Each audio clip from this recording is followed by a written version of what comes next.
আপনি কি কাশিতে ভুগছেন? কাশি কমছে না? আপনার কাশি যদি বেশ কয়েকদিন ধরে হয়ে থাকে বা অনেক পুরনো হয়, তাহলে আজকের ভিডিওতে এই বিষয়টাকে নিয়েই আলোচনা করা হবে। আজকের ভিডিও থেকে প্রতিকার হিসেবে যেটা জানতে পারবেন, সেগুলো ব্যবহার করলে আপনার বহুদিনের কাশি খুব দ্রুত এবং সহজেই সেরে যেতে শুরু করবে। শুকনো কাশি এবং কাশির সাথে কফ উঠে আসা দুক্ষেত্রেই কাজ করবে, খুব ভালো ফলাফলও দেবে। আপনি যদি বিভিন্ন ধরনের কাশির ওষুধ ব্যবহার করে থাকেন বা সিরাপ খেতে খেতে ক্লান্ত হয়ে পড়েন, তাহলে আজকের ভিডিও অবশ্যই আপনার জন্য। কাশির জন্য এবং কাশি না কমার জন্য মোটেই নিরাশ হবেন না। আজকের ভিডিও থেকে যেগুলো জানতে পারবেন, তাতে করে অবশ্যই আপনি খুব ভালো ফলাফল পাবেন। শুরু করা যাক আজকের ভিডিও। স্বাগত জানাই প্রেরণা হেলথ চ্যানেলে। আজকে কাশি কমানোর জন্য যা বলা হবে সেটা বয়স্ক এবং শিশু সবাই ব্যবহার করতে পারবেন। প্রাকৃতিক এই জিনিসটা তৈরি করতে আপনার প্রয়োজন হবে 5টা জিনিসের, আর এই 5টা জিনিস আপনি আপনার রান্নাঘরে খুব সহজেই পেয়ে যাবেন। প্রথমেই যেটা প্রয়োজন সেটা হলো কালো গোলমরিচ। কালো গোলমরিচের এক্সপেক্টোরেন্ট বৈশিষ্ট্য রয়েছে, যা কাশি, সর্দি এবং অন্যান্য শ্বাসকষ্টের সমস্যায় সাহায্য করতে পারে। জেনে নেওয়া যাক এক্সপেক্টোরেন্ট কাকে বলে। এক্সপেক্টোরেন্টস এমন ধরনের পদার্থ যেটা শ্লেষ্মাকে তরল করে, শরীরকে শ্বাসযন্ত্রের নালি থেকে শ্লেষ্মা বের করে নিতে সাহায্য করে, যার ফলে কফ দূর হয় এবং শ্বাসনালী পরিষ্কার করা সহজ হয়। এরই সাথে কাশি সারাতেও সাহায্য করে। কালো গোলমরিচের এই ধর্মের জন্য সাইনাসের ভেতর জমে থাকা কফ এবং সাইনাসের নালীতে আটকে থাকা শ্লেষ্মা পাতলা হয়ে পরিষ্কার হয়ে যায়, যার ফলে সাইনাসের নালীগুলো পরিষ্কার হয়, ইনফেকশন বা সংক্রমণ দূর হয় এবং কাশি কমে যায়। এরপরে যে জিনিসটার দরকার হবে আপনার, সেটার নাম হলো বিট নুন, যাকে অনেকে কালা নিমকও বলে থাকেন।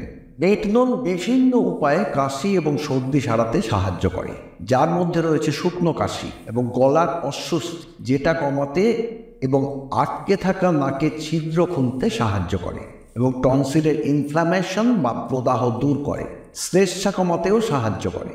এটা মূলত আপনার শ্বাসনালীকে রিল্যাক্স বা শিথিল করার কাজ করে। কারণ দীর্ঘস্থায়ী কাশি হলে যেটা ঘটে থাকে সেটা হলো কাশির কারণে শ্বাসনালী শক্ত হয়ে যায়। বিট নুন এই শক্ত ভাব দূর করে, শ্বাসনালীকে রিল্যাক্স বা শিথিল করে, এবং এর কারণে শ্বাস প্রশ্বাস স্বাভাবিক হতে শুরু করে এবং আরাম পাওয়া যায়। 3 নম্বর যে জিনিসটা আপনার প্রয়োজন হবে সেটা হলো জোয়ান। জোয়ান কাশি এবং সর্দি সারাতে সাহায্য করে, ফুসফুসে বায়ু প্রবাহ উন্নত করে এবং ব্রঙ্কিয়াল কনজেশন বা হাঁপানির উপসর্গ কমাতেও সাহায্য করে। অর্থাৎ সর্দি কাশি সারানোর জন্য জোয়ান খুব ভালো কাজ করে। এরই সাথে দরকার সবুজ এলাচ, যাকে অনেকে ছোট এলাচও বলেন। ছোট এলাচের এমন কিছু গুণ রয়েছে যা গলার ইনফেকশন বা সংক্রমণ সারিয়ে কাশি সারানোর এবং বুকে জমে যাওয়া শ্লেষ্মা দূর করে। প্রয়োজনীয় 5টা জিনিসের ভেতর শেষ জিনিসটা হলো আদা। সর্দি এবং কাশির প্রতিকার হিসেবে আদার অনেক বৈশিষ্ট্য রয়েছে, যা সর্দি এবং কাশি সারানোর জন্য অবশ্যই সাহায্য করতে পারে। আদার মধ্যে রয়েছে প্রদাহ বিরোধী বৈশিষ্ট্য, যা আপনার বুকের ভেতরে সংক্রমণ বা ইনফেকশন দূর করে। আদার মধ্যে থাকা জিঞ্জেরল একটা শক্তিশালী প্রদাহ বিরোধী বা অ্যান্টি ইনফ্ল্যামেটরি হিসেবে কাজ করে, যা ঠান্ডা লাগা এবং ফ্লুর লক্ষণগুলোর তীব্রতা কমাতে সাহায্য করে। এরই সাথে আদা গলার ব্যথার জন্য দায়ী ইনফেকশন বা সংক্রমণের বিরুদ্ধে লড়াই করতে সাহায্য করে। আদার ধর্ম হিসেবে গরম বৈশিষ্ট্যের জন্য শ্লেষ্মা ভেঙে এবং গলা ব্যথা কমাতে সাহায্য করে। 5টা জিনিস জোগাড় হয়ে যাওয়ার পরের কাজ হিসেবে এবারে আপনাকে করতে হবে 1/4 চা চামচ কালো গোলমরিচের গুঁড়ো, 1/4 চা চামচ বিট নুন, 1 চা চামচ জোয়ান, 4 চামচ থেতো করা আদা, আর 4-5টা ছোট এলাচ।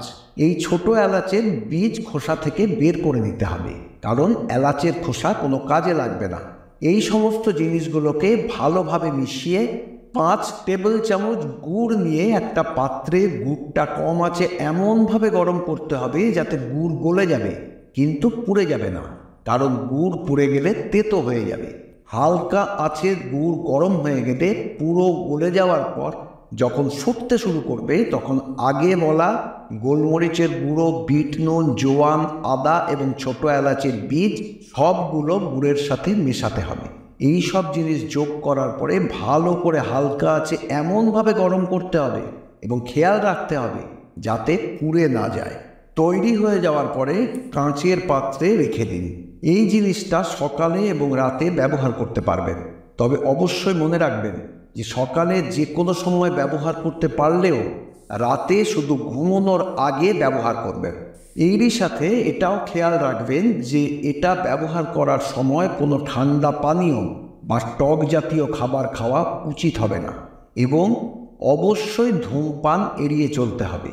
যদি আপনার কাশি খুব বেশি হয় তাহলে জরুরি ভিত্তিক হিসেবেও ব্যবহার করতে পারেন এবং এটা ব্যবহার করার 10 মিনিটের মধ্যে আপনার কাশি কমতে শুরু করবে।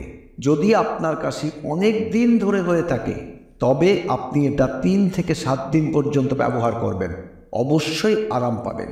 আপনার কাশি যদি আরও অনেক দিনের পুরনো হয় বা কাশি খুব তীব্রতার সাথে হতে থাকে তাহলে আপনি এটা 7 দিন, 21 দিন বা 1 মাস পর্যন্ত ব্যবহার করতে পারেন।